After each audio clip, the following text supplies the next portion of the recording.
Uh, Good afternoon to everybody. Thank you for joining us today. My name is Eran Broshi. I'm the chairman of the American Friends of the Open University of Israel. And we're very pleased you could join us today for the continuation of our series of virtual events with world thought leaders hosted by the American Friends of the Open University of Israel. We're proud to sponsor these discussions on issues related to Israel and the world, and are pleased to welcome our audience from across the US and Canada. The Open University of Israel is, of course, a nonpartisan educational institution, and with over 50,000 students, indeed the largest of Israel's 9 accredited universities. We believe sponsoring these types of discussions is very much in the spirit of open dialogue and hearing a range of viewpoints from world leaders on issues related to Israel and the world. And I know we in our audience will very much benefit from Aviram Atzaba's broad perspectives. Aviram, it's an honor and pleasure to have you here with us today. You've had a long career helping shape and drive Israel's cyber policy and security. And let me give perhaps a few highlights of your bio before we jump into it. Aviram Atzaba is the executive director of the Israel National Cyber Directorate, the INCD, the governmental organization in the Prime Minister's office responsible for all aspects of Israel's cyber defense in the civilian sphere, from formulating policy and building technological power to operational defense in cyberspace. Aviram has responsibility for INCD's international cooperation, including managing and deepening INCD's relations with governments and international organizations, both public and private, and forging partnerships between Israel's allies and the Israeli government and cyber industry. Previously, he was responsible for the development of cyber defense methodologies and cyber resilience testing of Israel's critical infrastructure.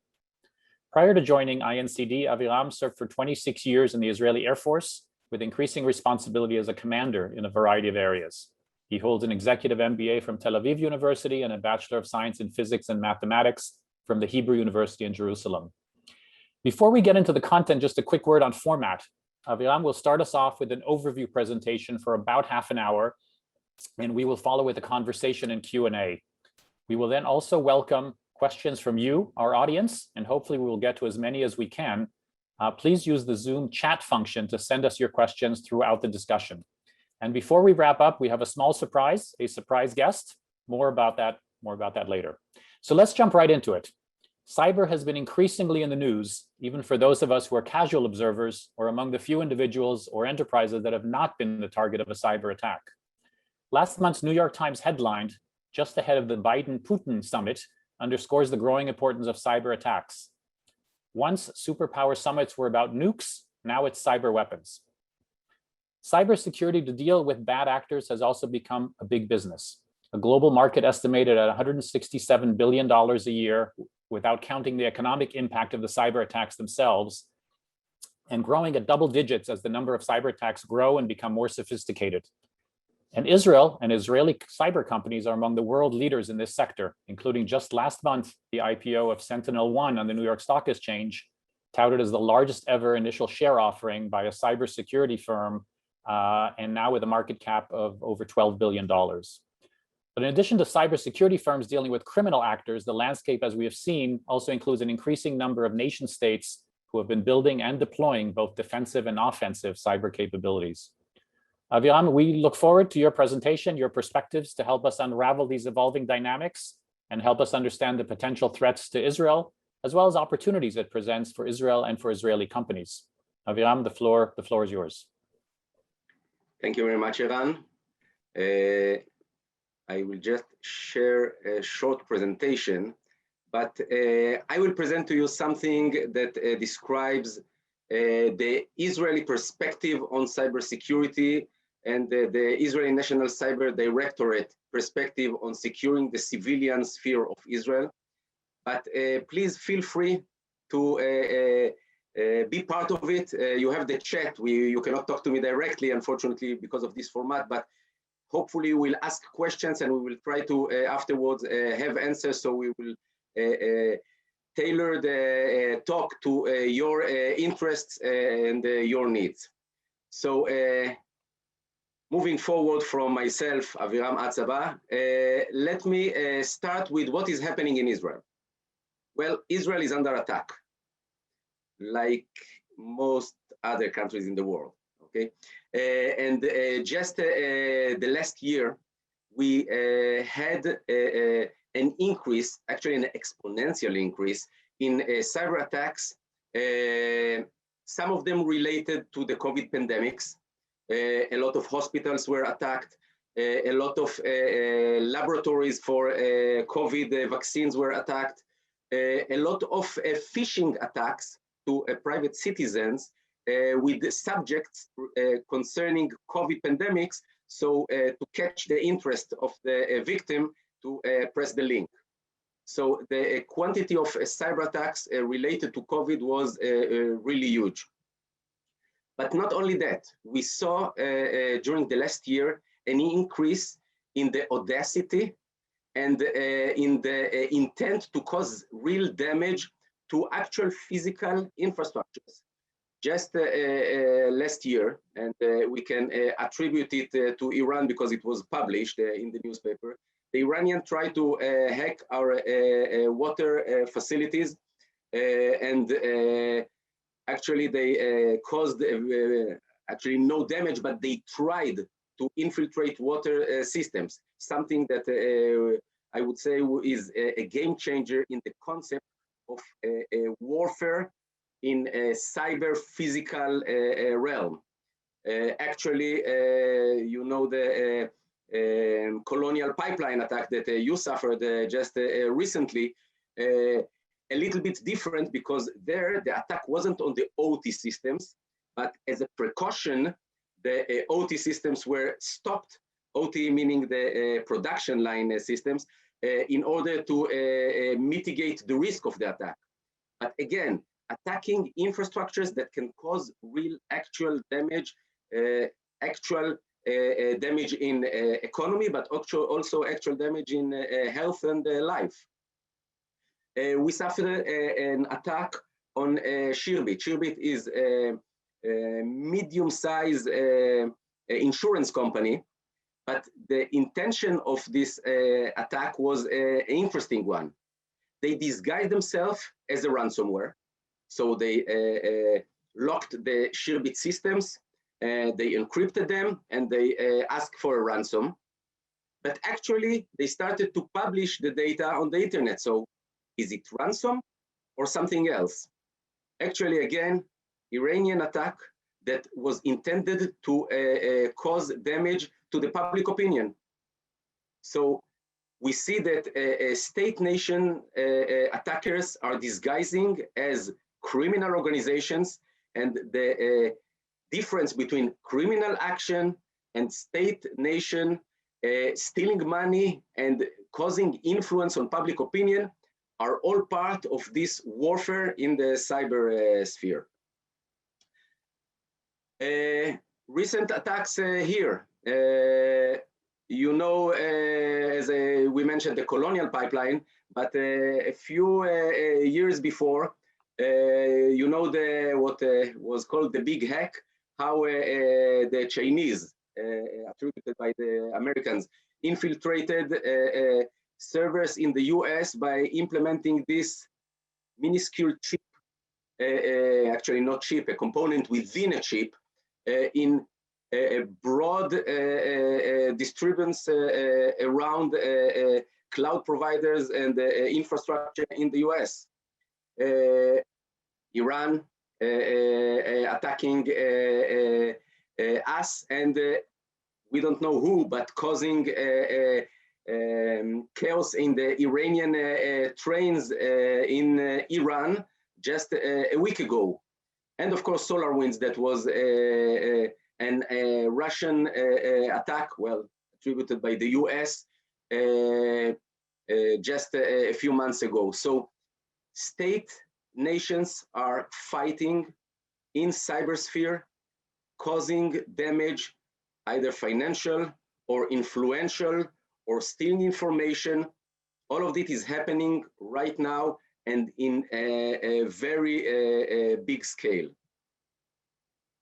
And as my boss is saying, this is an old slide. Winter is not coming, winter is here. New technologies. We are all speaking about 5G. 5G, the new infrastructure of telecommunication, which is actually a totally different way of doing telecommunication.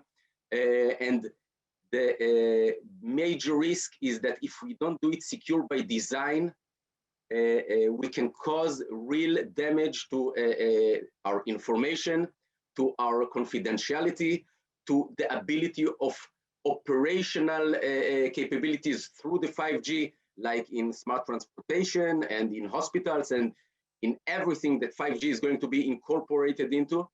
If we don't do it secure by design, we have a great compromise in our daily life and our critical infrastructure. AI, again, a buzzword, but a buzzword that is starting to be implemented in our daily life. And of course, all those technologies are great technologies. We love to have them. It will improve our way of living. It will improve our technologies, and they are very risky. They are increasing the attack vector of attackers, and we have to make sure that we do it in the right way. AI is also different because AI is going to be also the realm of fighting of defenders and attackers. We can have AI capabilities helping the defenders, and there are already AI-based tools on the defense of cybersecurity. But we already know that there are some tools that are using AI as an attack tool. So you don't need the man to attack the system. You have the system that is attacking the system. Internet of Things or Internet of Everything, everything is going to be connected to the internet. You know, the pacemaker and the insulin pump. So we are going to be interconnected, and we are interconnected to the internet with the potential damage that those things can do to us. And industry, what is called the 5.0 industry, new methods of mass industry that is incorporating technology and artificial intelligence into the backbone of the industry. All those are here. They are advancing very fast, but they are already here with us. The next one is quantum computing. Quantum computing is still not here.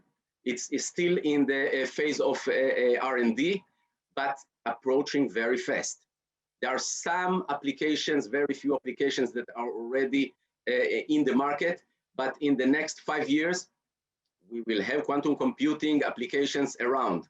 And if we will not develop it right now, secure by design, and if we will not take precautions against quantum computing capabilities destroying cybersecurity capabilities that we have right now, like cryptography, we will live in a very different world of risks. So, as I said, winter is here, and one of the big challenges is that we have to close all the little holes that we have in our previous technology, because it's not going anywhere. Airplanes are still flying, and we have to tackle all those new technologies that are emerging.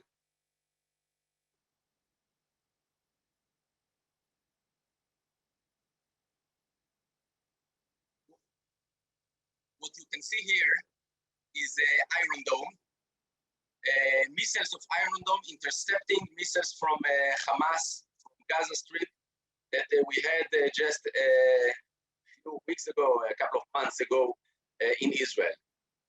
This was a kinetic war. And during this kinetic war, it was the first time that there was a real cyber targets in Gaza Strip that we dealt with as legitimate targets. It was a war. They used cyber as part of the war. So we used kinetic missiles to attack infrastructure and also to pursue cyber terrorists. This is something that, of course, was done with all the legal precautions, and everything was okay by international law. But we can see something that is escalating the level of regular warfare to include cyber as another domain, but not only for for retaliation within cyber domain against cyber attacks, but also retaliation in the kinetic domain against cyber attacks. This is something that raises a lot of interests around the world and a lot of different perspectives on that action. Who are we, INCD? We are a civilian authority. We are around here, starting from in this organizational structure since 2018, but before that, since 2016. And we have two main missions. The first one is defense.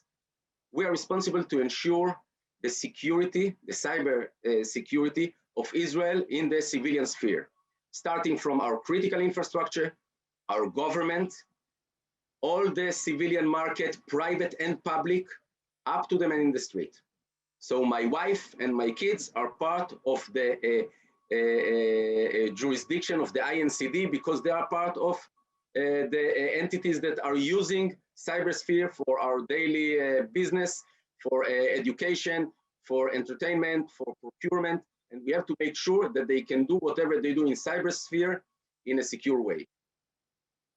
The second mission is leadership, and this one is promoting Israel's posture as a cyber world leader, and this means developing knowledge, and I will elaborate on all of those.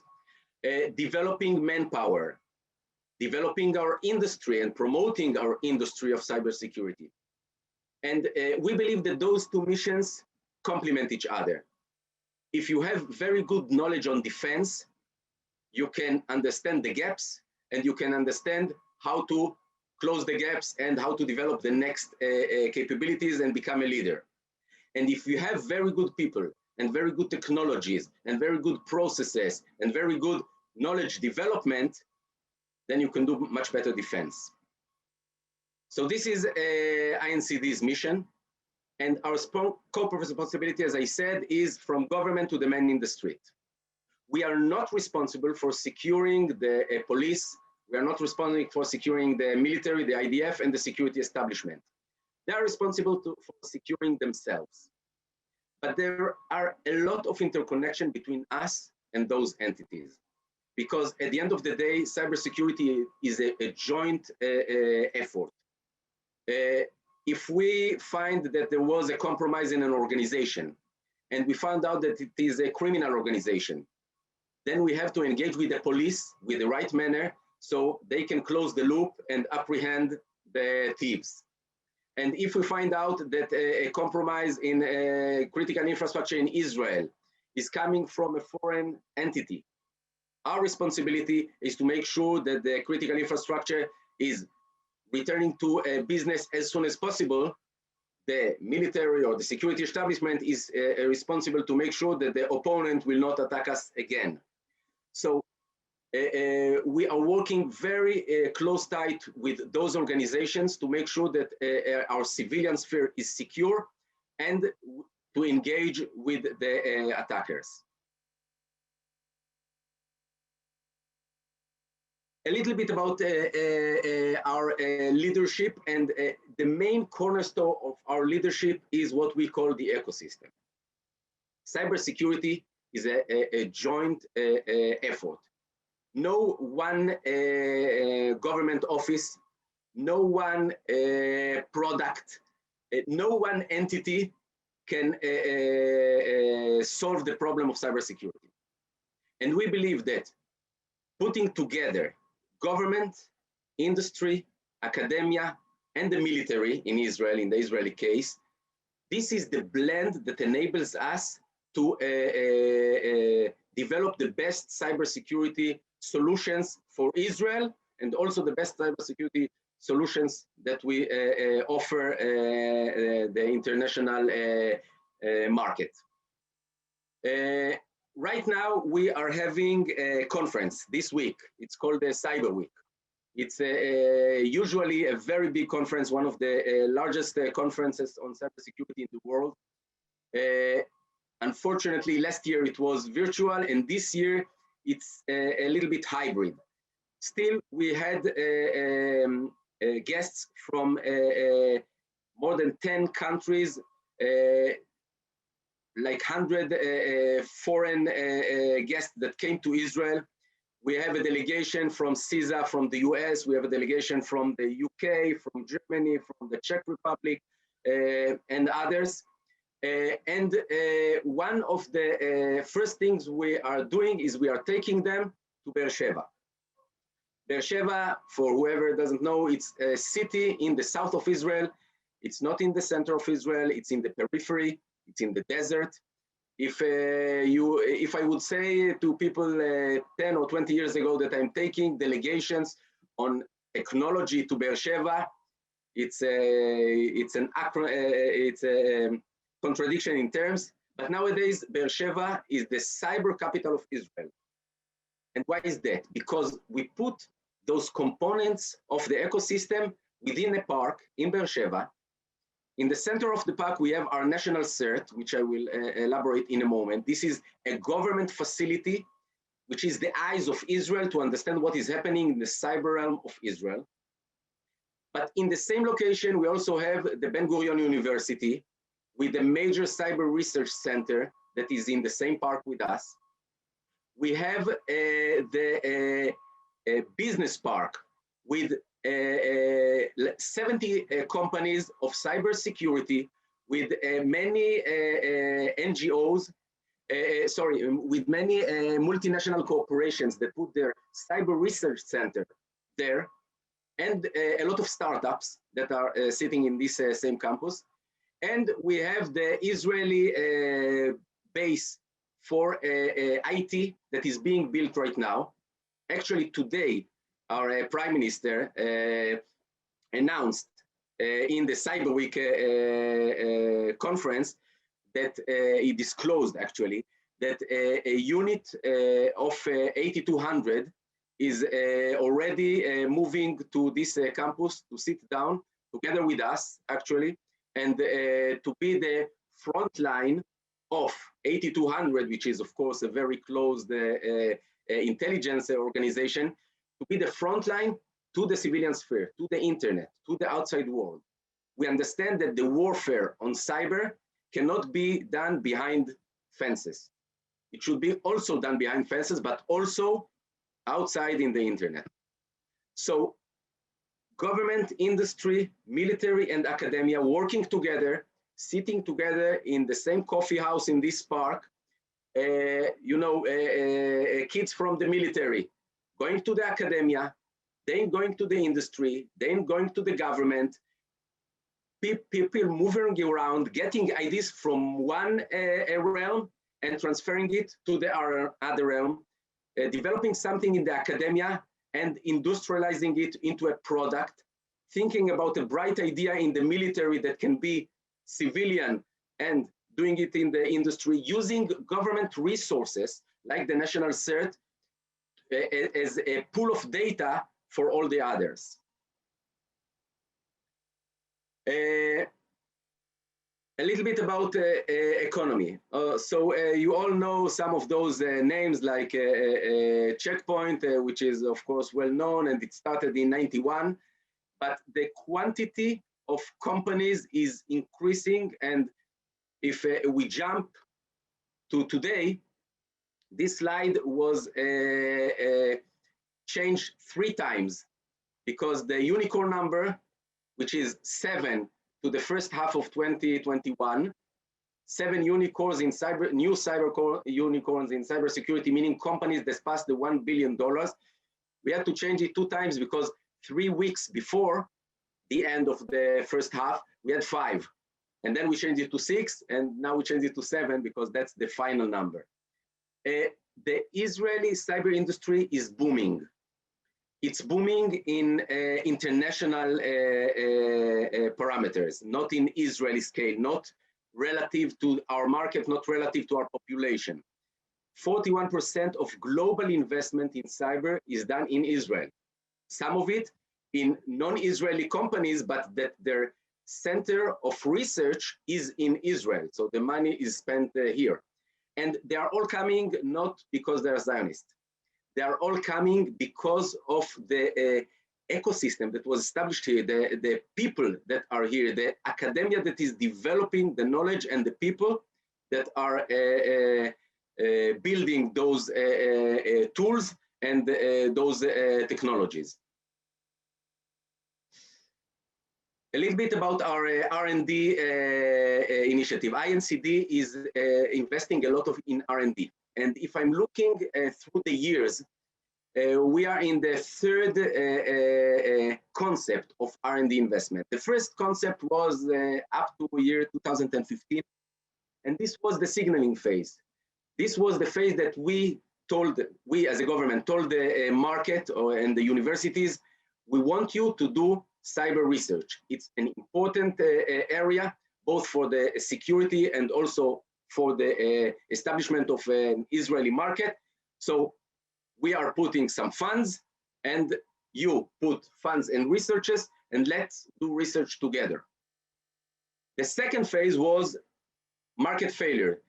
It was more signaling where are we as government, signaling where are the market failures and diverting the research and the skills development into the market failures that we found out that we have in Israel and that are there in the world. So we developed research centers in universities around Israel that are doing cybersecurity research. They can do cybersecurity research in cryptography. We have centers for cybersecurity research in law and international law. We have some that are developing products. Each university can pick and choose whatever they want. And in skill investments, we know that there is a very big gap in skills, both in quantity and quality, and this was how to raise the manpower capabilities and knowledge. Nowadays, we are changing our concept. We understand that one of the main areas of that we can provide is national assets, like our critical infrastructures.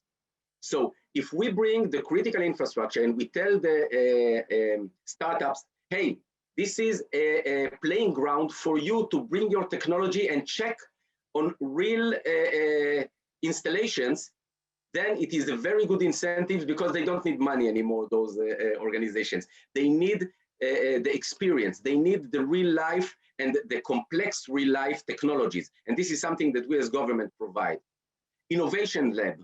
We developed a few innovation labs, just announced the Smart Transportation Innovation Lab during this Cyber Week, but we have an innovation lab for OT and the SCADA technologies, for electricity, for FinSec. So those innovations lab that are also in Beersheba are playground for startups and for R&D organizations and for universities to come and check their products. So we are in the third phase of R&D, which is facilitating government facilities to those organizations. I cannot not speak about manpower, both because I'm speaking to you, and development of manpower is one of the main focuses of universities, but also because this is the cornerstone of cybersecurity. Cybersecurity is technology, and cybersecurity is processes, but you can have the best technology and the best processes, and if you don't have the right people, you have nothing. You know, you have a great door, but it's open, and you paved the way, but to the wrong house. So you must have people in quantity and quality that understand what they are doing and understand what they are requiring, understand what they are developing. And we have programs, again, jointly together with other ministries in Israel to develop those people, starting from schools. We have a few programs with the Ministry of Education, starting from awareness to internet and technology, and then ending with children that are leaving their school with a school diploma, but also the cyber security practitioner diploma that is given by us. This is the basic level of cybersecurity professionals. We have programs with the military. to develop more cybersecurity professionals, because the technological units like 8200 and other develop cybersecurity professionals, excellent professionals, but not enough. So we take very bright kids that are in the military, and at the end of their service, we do joint venture with the military, and they leave the military with a diploma of cybersecurity so they can go out and start working in cybersecurity. We understand that cybersecurity is going to change, because in a few years from now, when you're going to the garage and you put your car, you will not only have the mechanic there and the electrician there, you will have also the cybersecurity guy there checking the cybersecurity components in the car.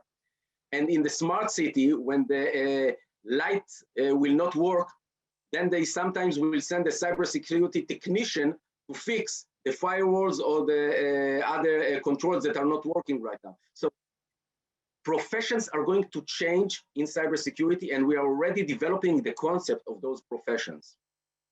But also, of course, we are developing more methodologies and pen testers and forensic analysts that we need for today's technologies, but also for the next technologies.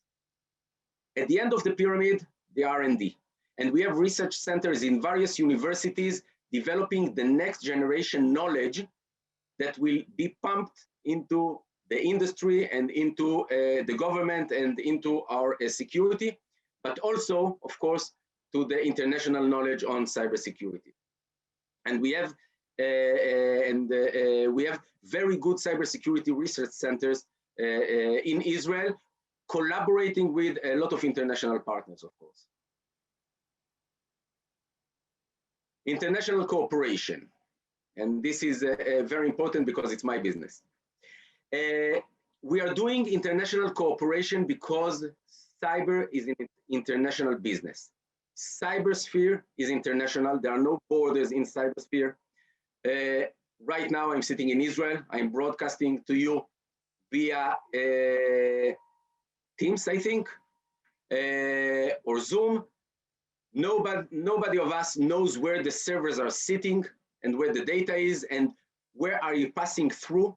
And we're passing through a lot of countries with a lot of different laws and political interests, and cyber is trespassing all of those.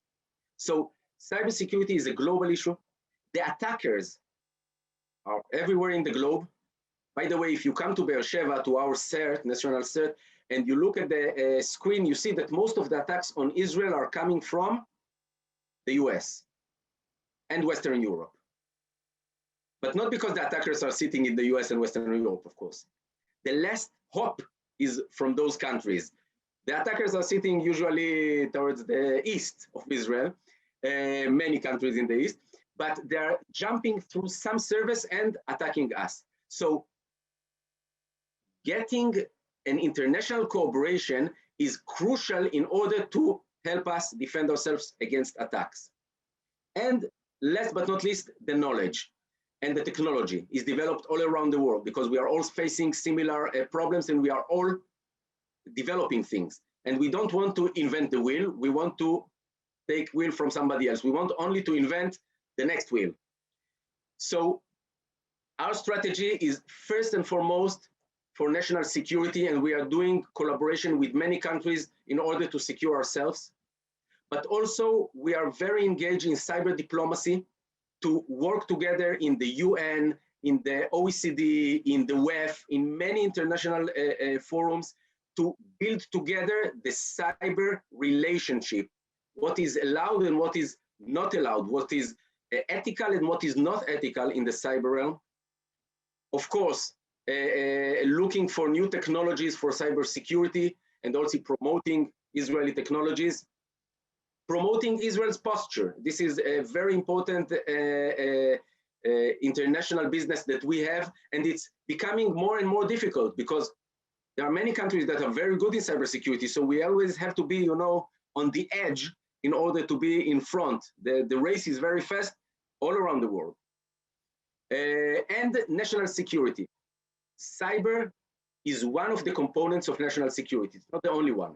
So sometimes we pay with cyber to receive something else in another realm. And we are working together with the foreign ministry and the national security, national, how do you call them? The national security advisor to make sure that we put cyber as one of the components that we play to promote our national security. We have a collaboration with more than 90 countries. Some of them are countries that we don't have diplomatic relationship with, but we have mutual interests with. I can now reveal that, for example, the UAE is a country that we had a cybersecurity relationship. Nowadays it's open, but we had a mutual interest a long time ago. And we are dealing with those countries on the cyber realm and not in the diplomatic realm, because it's on the mutual interest of both countries. Last but not least, an invitation. Expo Dubai. Expo Dubai is going to occur on October 21 to April 22. This is going to be a very big Israeli booth. Actually, it's a building in the expo. It's the first time that such a presence, such a public presence in the UAE of Israel is going to be there. And of course, it's not only cyber, but we are putting a lot of cyber events during those 6 months, starting with Energy Sector Cybersecurity Week, which is going to promote cybersecurity in the energy sector, which is, of course, very compromised, and the collaboration on this area is very interesting for everybody. Aviation cybersecurity, this is an area that we are quite leaders. We have a joint collaboration, very tight collaboration with the FAA and with Boeing and with Airbus and with other entities to make sure that our aviation, and aviation is not only airplanes, but it's also airports, and the whole ecosystem of aviation is cyber secure. Fintech exercise, we are going to have an international fintech exercise of many central banks and also local banks in their different countries. We are going to have a hackathon of students, and we want to have students from Israel and from other countries coming together and doing some kind of competition, competition, but with the cooperation to promote the relationship between students from around the world, and especially between Israel and the area. And we are going to finalize the Expo Dubai with CyberTech 2022, which is a cyber security conference led by Israel. This is who we are. I think we are in the half an hour time frame, and I will be more than happy to hear from you and answer your questions. Aviram, thank you. Thank you so much for the fascinating overview of quite a minefield for enterprises and governments to navigate, and it sounds like it's only going to get more challenging. Let me start with a couple of questions, and then we have a couple of audience questions already starting to come in. Let's start a bit about, you talked about international cooperation. And I have a two-part question. I mean, given the increase in cyber attacks on US enterprises, a bit more of a US perspective, and the disruption that it has caused, it's not surprising that cyber attacks was a big topic for the Biden-Putin summit recently, and Biden demanding really that Putin take action to clamp down on cyber criminals operating out of Russia. And just last week, we saw, just shortly after the summit, we saw one of the most aggressive Russian ransomware groups, Revel, for ransomware evil, interesting name, suddenly go dark. Perhaps due to US governmental intervention, or perhaps a Russian response to Biden's demands. Do you have any insight you can share on the Revel episode? And beyond this specific example, are you optimistic that we're going to see enhanced cooperation between the US and Russia in the cybersphere? Kind of one question. And then more broadly, why can't or won't the international community clamp down on cyber criminals? For example, develop a Geneva Convention, as I think the former president of Microsoft proposed not long ago, or a global network shield, as I think Prime Minister Bennett proposed earlier today at the Cyber Week conference. What's stopping that from happening? Excellent question. There is nothing stopping it from happening. I think the main challenge in the cybersphere is the speed. And the problem with the speed is that the pace that technology is changing and the pace that the legal system, the government is changing is not fitting. We understand it. The US understands it. Everybody understands it. And we are running fast. And we are trying to catch it up. And we are trying to do security by design to take new technologies so we will not have to run so fast. But right now there is a gap. And we are trying to breach it. As I told you, we have a cybersecurity relationship with countries that we do not have international relationship, diplomatic relationship, because it's on the mutual interests. And the same goes for other countries. I believe that no country in the world wants criminal organizations to do whatever they want, okay? I wouldn't say that there are no nations that are using criminal organizations for their own benefit, but still it's not on the loose. And the norms are starting to move towards the area where criminal organizations cannot do whatever they want in the cybersphere. Just today, we had a conversation, very interesting conversation, how to join together cybersecurity organizations, police organizations, international police organizations, all working together to tackle exactly this issue of ransomware. We understand that ransomware is an epidemic right now, and this is something that we have to solve together. It's not something that one country can solve. It's not something that one organization can solve. And we are now more and more collaborating. So the intel organizations can give the intel, the cyber organizations can protect, the police can approach, and the international organizations can very fast, and this is the key, share the information and catch the attackers. What the Prime Minister Bennett announced today, actually, is a new system that we are going to develop. It is based upon a system that we have already in Israel for a few years. It's called CyberNet. CyberNet is a system that we have in Israel, fielded in most of our major organizations, all the banks, all the medium, large organizations, more than 1,500 organizations, interconnected in a secure network, sharing actionable information in cybersecurity. So if an organization is attacked, we get the information online, we can anonymize the information and spread it to all the constituents, and they can close the gaps very fast. So for example, if there is an attack abroad, we get the information, and in matter of hours or days, we can close our market against this attack. And this is working right now in Israel.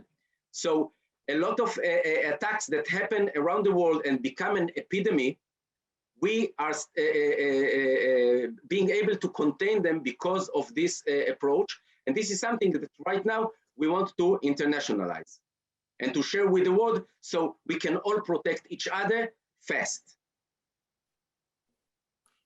Thank you for that. Let's talk a bit about Israel's critical infrastructure. The nations most at risk of a destructive cyber attack really are, of course, the ones with the greatest connectivity, and presumably Israel ranks high on that score. Is Israel's defensive ability to protect critical infrastructure at the level, from your perspective, that it should be at, the electric grid, the communication network, pipelines, airport, etc.?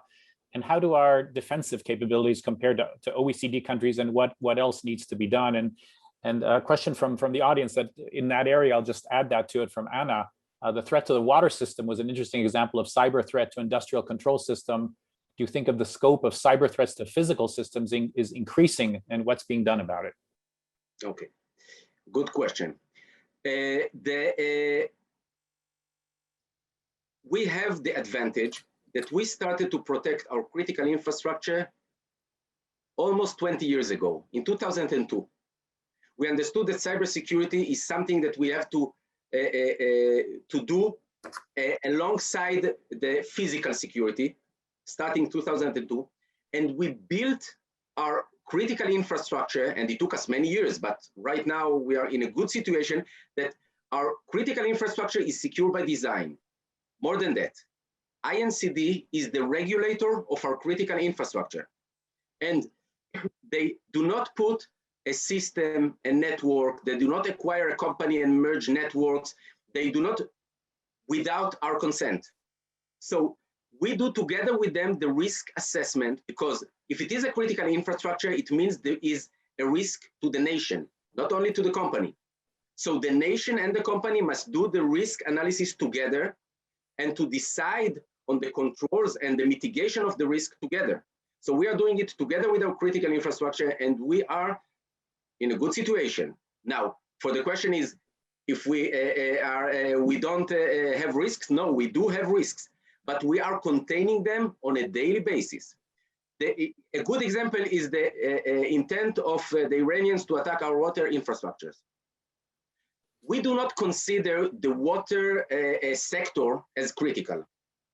We have some systems which are critical, but not every sewage pump, I don't know, somewhere in the south or in the north is critical. The attack that they managed to do is very minor. No damage. They didn't get close to any critical infrastructure of ours. But dealing with those systems is something that we do not want them to feel that they can do. This is something that for our rules of game, it's outside of the rules of game. And we signal them very strongly that this is an area that we do not play. We do not play with things that cause damage to life. We do not play with things that cause damage to health or for a critical infrastructure. This is an area we do not play with. And we engage with all our power, both in protecting and with engaging to explain that our critical infrastructure is really critical. We're not playing with it. Just on the topic of Iran, at one of the recent cyber tech conferences, maybe the one last year or the one before that, former Prime Minister Netanyahu said that, quote unquote, Iran virtually attacks Israel every day.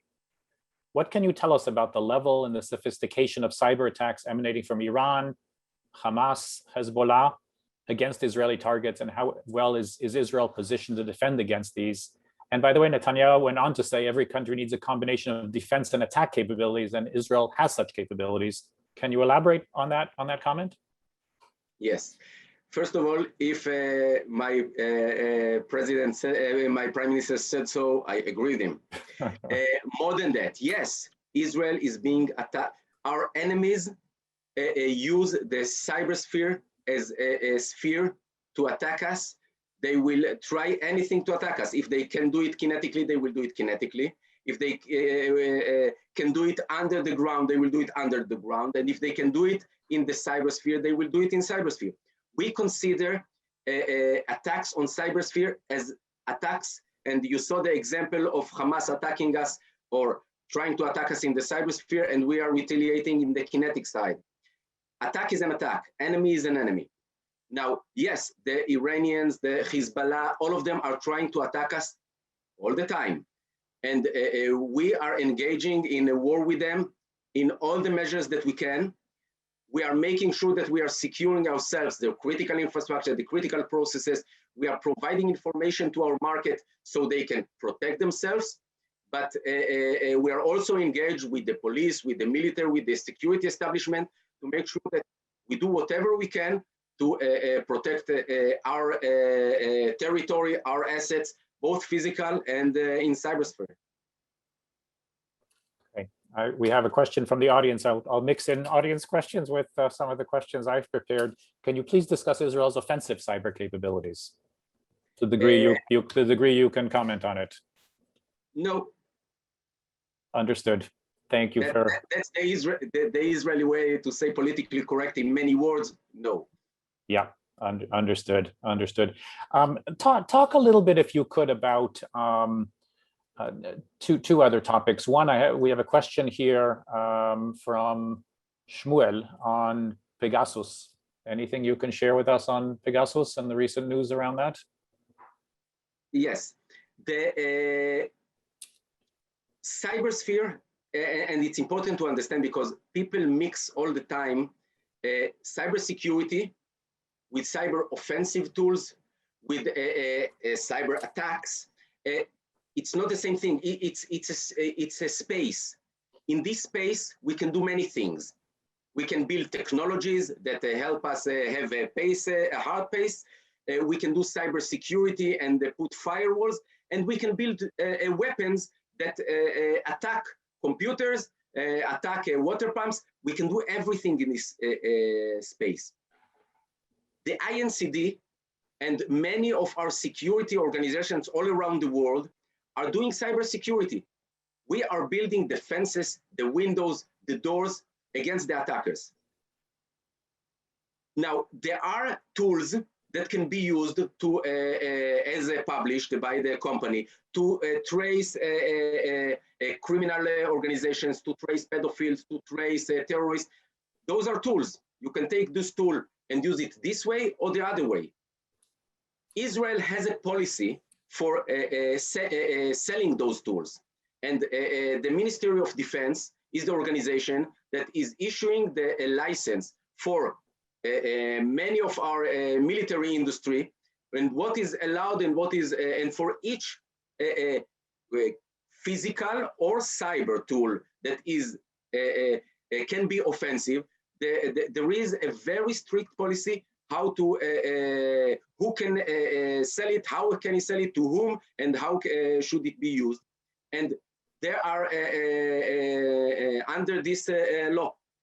Now, I know about the publications, and they are treated very seriously in Israel, but it passes through a channel that is well established in Israel. It's not something that somebody decided to do something and sell somebody to anybody. Good. I'm just looking at the clock here, and I think we'll ask one last question before we start wrapping up. I apologize to you and the audience who's we didn't get to all the questions. We got to some of them, and I really wanted to come back a little bit to the talent and the workforce or the manpower. By the way, somebody made a comment that it's perhaps better to refer to it as staffing that is more gender inclusive. Probably a fair comment. But as we've discussed, there's obviously been a rapid growth, continues to be a rapid growth in the industry, and Israel's leadership continues to be strong. Why? Really two questions, a two-part question. Why is Israel so strong in cyber? What is Israel's secret sauce? Israel's a small country to account for over 40% of all the R&D investment in cyber globally in such a small country is quite amazing. And second, given this success and the increase in supply or demand for talent, how are we doing in terms of the supply? Is Israel graduating enough highly talented computer scientists, cyber specialists from across Israel's universities? And I know you talked about a pipeline, or are you concerned that there's a gap today and that gap is going to continue to grow going forward as demand continues to soar?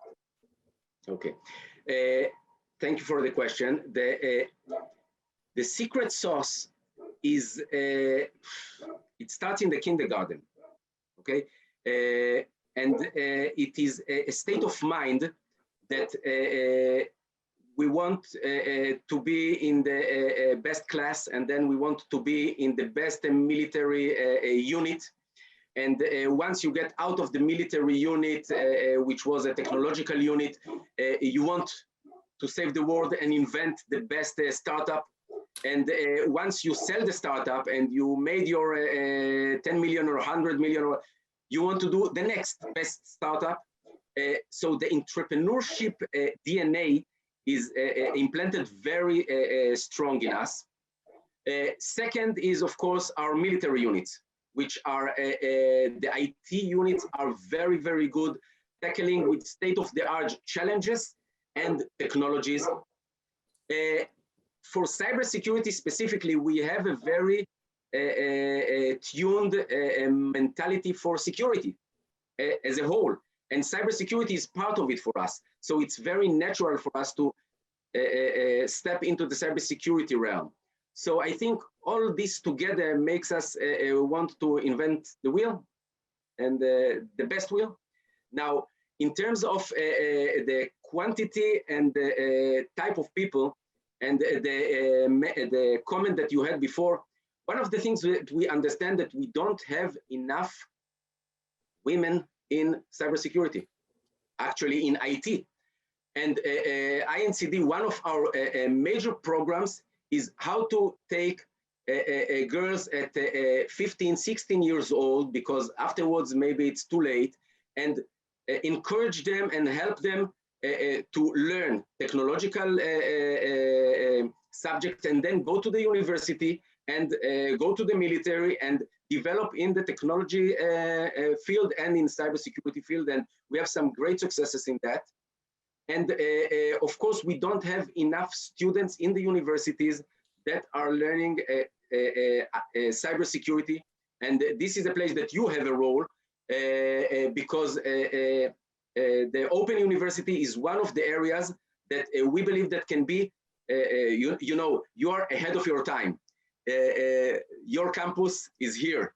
We are in this campus right now. And we believe that this can be a very big leverage on developing the next technology, the next skills that are needed for the next technologies of the future. So I encourage you to encourage the university and the students to learn technology and cyber. Aviram, listen, thank you. Thank you for that fascinating discussion, for taking the time out of your very busy and very important schedule to be with us this evening in Israel. My pleasure. As we mentioned at the start, the Open University, and thank you for that shout out to the Open University, is the largest of the 9 accredited universities in Israel. Over 50,000 students that we educate on our state-of-the-art online higher education learning platform, plus 70 physical campuses spread all across Israel. And the core values of the Open University, which are based on academic excellence and open admissions policy, social justice, and the inclusion of all citizens of Israel, includes the most diverse student body across all of Israel: Haredim, Arab Israelis, Ethiopians, Bedouins, Druze, underprivileged students, as well as handicapped. But it also educates active duty IDF soldiers, and also has a program for Israel's best and brightest high school students, kids, who wish to enter academia at an early age. It's also, to your point, the largest educator of STEM students in Israel. Over a third of all of the students are studying STEM, in particular computer science and math, including a unique program focused on computer science and cyber, specifically for IDF soldiers at campuses, physical campuses located at top IDF intelligence bases, including, by the way, 8200. And among Israel's perhaps most vital institutions, the tremendous positive impact of the Open University on Israeli society really is immeasurable. And before we wrap up, as I mentioned at the beginning, we have a surprise guest joining us briefly, and I'm delighted to briefly spotlight one of our Open University alumnus, who's now living in the greater New York City, Eli Amir. Welcome, Eli. Let me briefly introduce you and then hand the microphone over to you. Eli was one of those brilliant kids who loved computers and started studying at the Open University while still in high school at the tender young age of 14. Received the Bachelor of Science in Computer Science from the Open University in 2005. And Eli subsequently went on to receive a Master's in Computer Science from Ben-Gurion University in the Negev, where the campus is located. And then a PhD in biology from Columbia University in New York. And with over a decade of experience in computational biology, systems biology, data science in both academic and industry settings, Eli is also the founder and CEO of Astrolab Diagnostics, Inc. Eli, please share a bit about your experience at the Open University, especially starting at such a young age, and the road you have traveled since. Thank you, Eran. Can you hear me well? We hear you just fine, perfectly. Perfect. Thank you for the kind words and for inviting me to speak today. And also, I want to thank Aviram for the fascinating talk. I don't know anything about cybersecurity, but I did my master's in Ben-Gurion University in Beersheba.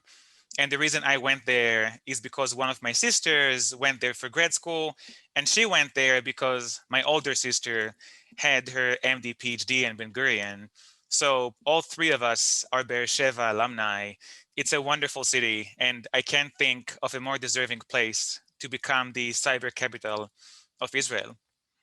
So back to the Open University, I'm a huge fan of the OpenU, and I'm super excited to talk about my experience. Back in 1998, I was 14 years old, and my father noticed that I'm getting bored at school. And Iran, you said that I loved computers. What it actually meant is that I spent most of my time playing video games. So my dad suggested that I look into a computer science degree with the Open University. And the first course I took was Introduction to Programming.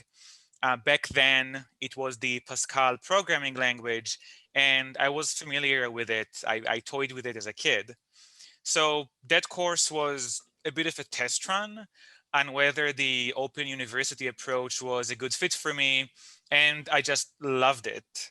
Unlike traditional schools or college, the Open University offers a lot of freedom on what you want to learn, when you want to learn, and how you want to learn. And that resonated really well with my personal learning style. And another thing that struck me about the Open University is the diversity of the student body. It was not unusual to see other teenagers in the room. And in fact, one of my good friends from high school, he heard about my experience. So he started his degree during high school as well. We actually took several courses together, and he had a brilliant career with the Israeli Defense Force, and he's now a senior lecturer in the Hebrew University of Jerusalem in the Einstein Institute for Mathematics. Many of the students were single parents, they had day jobs. The Open University gave them access to education that was physically unavailable to them otherwise. And Eran, as you pointed out, I'm proud to say that thanks to the Open University, I got exposed to segments of the diverse Israeli population, such as Ethiopian students, Orthodox Jews, Druze students, Arab students. These are the kind of segments of Israel that I just wouldn't meet in the secular town where I grew up. And thanks to the Open U, I had a chance to interact with them and learn alongside them. So just talking a bit about my journey after the Open U. After graduating, I did my master's in Ben-Gurion University. And in 2008, I got accepted to Columbia University for their integrated program in biomedical studies. So my wife at the time, Einat, and I, we moved to New York City that year. And over the next 6 years, I completed what I consider a very successful PhD. I had publications in Nature, in Science, in Cell, some of the leading biological journals. Then I had a 2-year stint in a marketing startup. And afterwards, I joined Mount Sinai Hospital in New York City as a staff scientist. And finally, in 2017, I founded Astrolabe Diagnostics, and I'm running the company to this day. Just briefly about Astrolabe, we offer a cloud-based platform where researchers in basic biology can crunch the numbers and get results from their data. And to be candid, I believe that Astrolabe owes its existence to my experience in the Open University. The Open U's teaching style encourages independence and creativity and original thinking. And I believe that these qualities are essential for an entrepreneur. I took courses in other universities, including Columbia, and I can confidently say that the approach of the Open U is unique. It teaches you the course material, but more importantly, it teaches you how to learn. And I think that is a critical skill for the 21st century, and most other universities are missing out on it. So the Open U is really strong in that regard. So to me, this ability to learn is really the greatest gift that I got from my degree at the Open University. And just one last anecdote, the story continues. My nephew just started his degree at the Open University. So it's now a family tradition of sorts. So again, thank you for having me speak today. Eli, fantastic. Thank you. Thank you so much for joining us. Thank you for sharing your story. It's quite a remarkable story in the vein of Israeli entrepreneurship. Yeah. Yet another great example. So, and Aviram, thank you so very much for the fascinating presentation, the fascinating conversation. A topic undoubtedly we'll all continue to hear about, and but hopefully not have to deal with directly as on the receiving end of a cyber attack. But thankfully, you and your team are there, at least in the Israeli realm, to help mitigate all that. keep safe in the cyberspace. We absolutely. And I want to thank you, our audience. Thank you for joining us today, for showing your commitment to Israel and the topics discussed here today. If you enjoyed this program, please be on the lookout for additional virtual salons that we will be hosting. And hopefully at some point soon, we'll start to gather more in person. We will see. And in the meantime, if you're interested in learning more about the Open University, visit our website, fui.org, or find us on Facebook or LinkedIn. So thank you all. Thank you so much. And have a good day. Have a good evening in Israel. All the best. Laila Tov. Bye, everyone. Take good care.